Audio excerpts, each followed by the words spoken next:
अब ये सब कह रहे हैं भाई मेरी तरफ देख, मेरी तरफ हिस्सा ज्यादा आना चाहिए, मेरी तरफ देख, ये इनकी समस्या आ रही है। और मैं एक सीरियस नोट पे बात कहूं तो मैं कहना चाहूंगा, स्वार्थ, सुविधा और अविश्वास से भरे हुए गठबंधनों का यही हश्र होता है।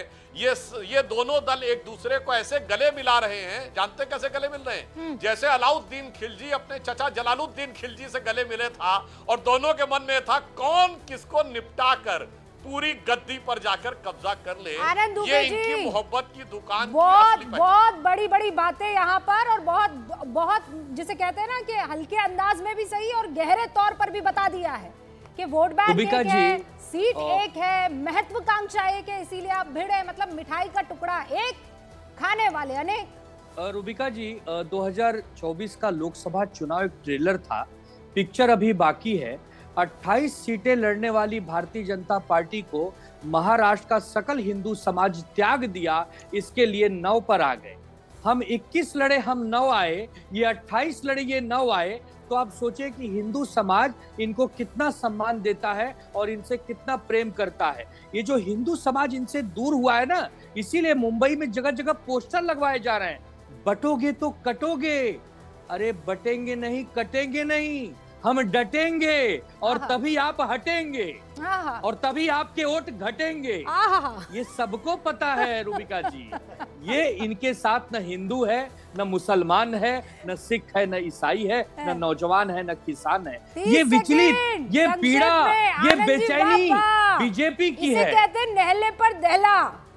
सुधांशु जी, बटेंगे, कटेंगे, छटेंगे।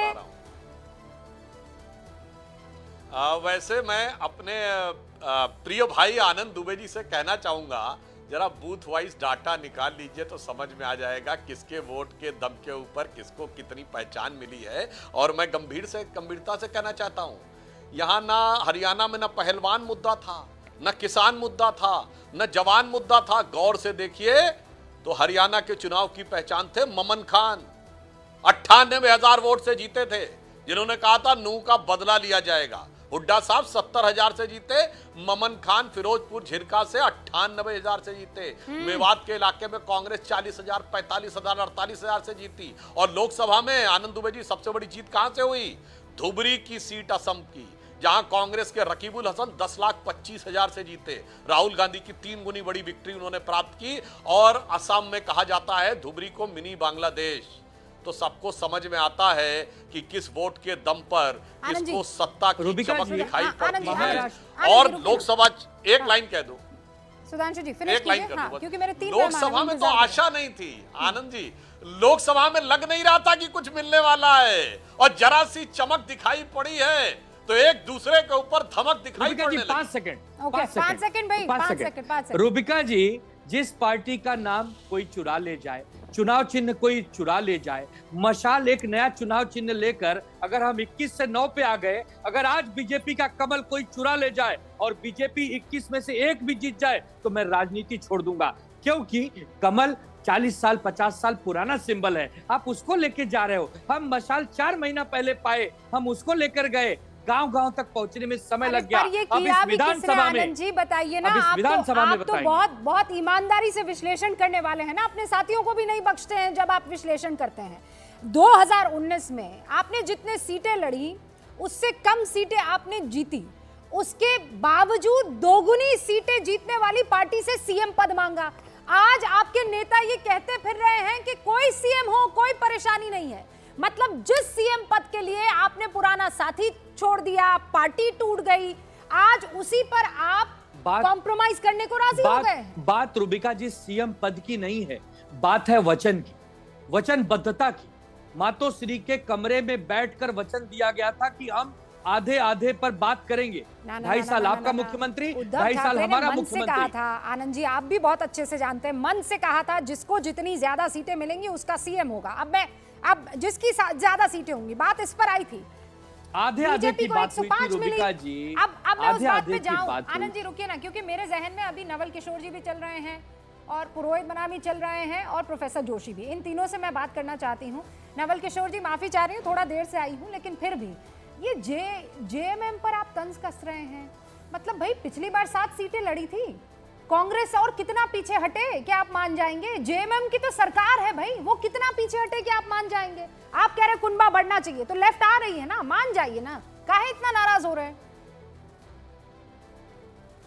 देखिए रूबिका जी, हमारे लिए तो ये कोई समस्या ही नहीं है। हम लोग जब साथ में बात करते हैं और संवाद करते हैं तो न कोई आगे न कोई पीछे, सब साथ होते हैं। ये तो सुधांशु जी से पूछिए, उनको तो समस्या होगी ही मोहब्बत की दुकान से। जो पार्टी नफरत के प्रयोगशाला और उद्योग चलाती हो वो तो उसको तो समस्या होगी ही। आपने देखा नहीं, केवल मुसलमान का ही नाम लिया पूरे भाषण में। 20 करोड़ जनता को डिमोनाइज करने का कसम खा कर रखा है भाजपा और संघ ने, तो ये बात तो होगी। जहाँ तक झारखंड में हमारी बातचीत चल रही है, आप उसको उठापटक कह सकते हैं, लेकिन हम लोग कोशिश ये कर रहे हैं कि ज़्यादा से ज़्यादा संभावना बने ताकि हम बीजेपी को वहाँ पर हरा सकें। आपने हरियाणा का बार बार नाम लिया, लेकिन ये बताना भूल गए कि वो बोल रहे हैं कि न किसानों की जीत है, न पहलवानों की है, न नौजवानों की है। तो भैया कांग्रेस को 11% वोट कैसे ज़्यादा आ गया? जो वोट का अंतर है वो 1% का मामूली अंतर है। आप अगर जनादेश को देखेंगे तो वहाँ पर भी आपने मुंह की खाई है। सही बात ये है कि भाजपा की साख दिन पर दिन गिरती जा रही है और राख की तरफ बढ़ रही है, और यही चिंता का विषय है। और यही कारण है कि तमाम तरह के जो प्रयोग हैं वो करने पर तुले हुए हैं, बटेंगे कटेंगे। वहाँ पर देश के कैबिनेट का मेंबर जो कि संविधान का शपथ खाया है, वो क्या कह रहा है कि हिंदू का स्वाभिमान यात्रा निकाल रहा है। हाँ। आप बताइए कि जो संविधान की कसम खाते हैं वो हिंदू, मुस्लिम, सिख, ईसाई और सेकुलरिज्म की बात करता है, वहाँ का कैबिनेट मेंबर जो है वो वहाँ पर जाकर नफरत फैलाने की कोशिश कर रहा है। कह रहा है कि नवल किशोर जी, मुसलमान ज्यादा है, नवल किशोर जी, मैं आप ही का सवाल पूछ लेती हूँ और थोड़ा आसान भाषा में पूछ लेती हूँ। ये आप लोग पार्टियां चुरा लेते हैं सुधांशु जी, आप इनका वोट बैंक भी चुरा लीजिए ना, आपके पास तो पूरा मौका है। 80-20 काहे कर रहे हैं? 20 के दिल पे राज कर लीजिए। जो नवल किशोर जी कह रहे हैं तो मैं भी इनसे बात कहता हूं चुनौती के साथ। आज हमने आरिफ मोहम्मद खान साहब को केरल का गवर्नर बना रखा। मैं चुनौती से कहता हूं, आरिफ मोहम्मद खान साहब से बड़ा आलिम, फाजिल इस्लाम का कोई राजनीतिक व्यक्ति हो तो बता दें। मैं मुल्ला मौलवी की बात नहीं कर रहा हूं, किसी पार्टी का कोई बड़ा नेता, उनसे मुस्लिम नेता उनसे बेहतर इस्लाम की जानकार रखता हो तो बताइए, हम ऐसे व्यक्ति को आगे बढ़ाते हैं। और डॉक्टर कलाम को हमने राष्ट्रपति बनाया था, राज्यपाल और राष्ट्रपति दो के। डॉक्टर कलाम से बड़ा साइंसदान पिछले 300-400 सालों में पूरे इस्लामी जगत में हुआ तो बता दीजिए। आप दोनों के खिलाफ थे। बस यही अंतर है, हम कलाम साहब और आरिफ खान साहब जैसे लोगों को समर्थन करते हैं, हम उस्ताद बिस्मिल्लाह खान को भारत रत्न देते हैं, और आप बुरहान वानी, याकूब मेनन, जाकिर नायक, इशरत जहां इनके साथ होते हैं। तो